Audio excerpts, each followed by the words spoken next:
পৃথিবীর কোন শক্তি, কোন ন্যাটো, কোন ইউনাইটেড নেশনস, কোন ইউরোপিয়ান ইউনিয়ন, কোন IMF, কোন ওয়ার্ল্ড ব্যাংক, কোন সাম্রাজ্যবাদী শক্তি এই ভবিষ্যৎবাণীকে ঠেকাতে পারবে না।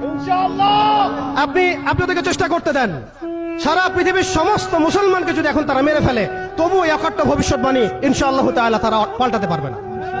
এটা আমাদের আশার জায়গা, এটাই হচ্ছে চূড়ান্ত বিজয়। এবং ঈসা আলাইহিস সালামের হাতে আগামী 40 বছর, লিখে রাখেন আপনারা, এরপরের 40 বছর ওই বাইতুল মুকাদ্দাস থেকেই সারা বিশ্বে ইসলামী খিলাফা কায়েম হবে ইনশাআল্লাহ। যে খিলাফা শব্দটা এখন রাজনৈতিকভাবে আপনারা নিতে পারেন না, হজম করতে পারেন না।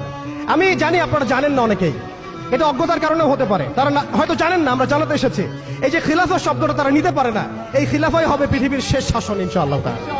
এই খিলাফা দিয়ে বিশ্ব শুরু হয়েছিল, এই খিলাফা দিয়েই বিশ্ব শেষ হবে। ঈসা আলাইহিস সালাম 40 বছর ওই জেরুজালেম থেকেই এই বিশ্বকে শাসন করবেন ইনশাআল্লাহ তাআলা। এটা লেখা হয়ে গেছে, কুদিয়াল আমর, এটা কেউ চেঞ্জ করতে পারবে না। এখন মাঝখানের এই সময়টুকুতে জায়নিস্ট আসলে কি করেছে এবং আমরা কোন কোন জায়গায় পিছিয়ে গেছি এবং আমাদের করণীয় কি হতে পারে, এটা আমি অল্প কথায় শেষ করে দিব। এক কথায় দেখুন, জায়নিস্ট মুভমেন্ট গঠন করার পরে তারা সর্বপ্রথম, ভালো করে খেয়াল করেন, তারা সর্বপ্রথম একটা ঐক্যবদ্ধ প্ল্যাটফর্ম এনেছে। আমরা দেখেন সারা বিশ্বে এখন পর্যন্ত মুসলিমরা একটা ঐক্যবদ্ধ প্ল্যাটফর্ম করতে পারি নাই। তারা ঐক্যবদ্ধ একটা প্ল্যাটফর্ম করেছে এবং সেই প্ল্যাটফর্মকে কেন্দ্র করে তারা সবার আগে খিলাফত ব্যবস্থাকে ধ্বংস করেছে। অটোম্যানদেরকে তারা পরাজিত করেছে। প্রথম বিশ্বযুদ্ধের সেই 1914 থেকে 18-এর মধ্যে তারা বাইতুল মুকাদ্দাসে প্রথম ঢুকেছে এবং তাদের সহযোগী ছিল পশ্চিমা বিশ্ব এবং ব্রিটেন।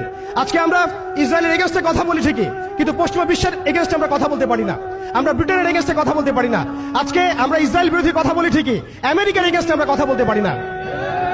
আজকে আমরা তাদের পণ্য বয়কট নিয়ে কথা বলি, এটাও দরকার আছে, কিন্তু তাদের আদর্শ দিয়ে আমাদের ব্যক্তি জীবন, পারিবারিক জীবন, সামাজিক জীবন, ইভেন রাজনৈতিক অর্থনৈতিক জীবন পর্যন্ত ঢেলে সাজানো হয়েছে, এগুলো আমরা ছাড়তে পারি না।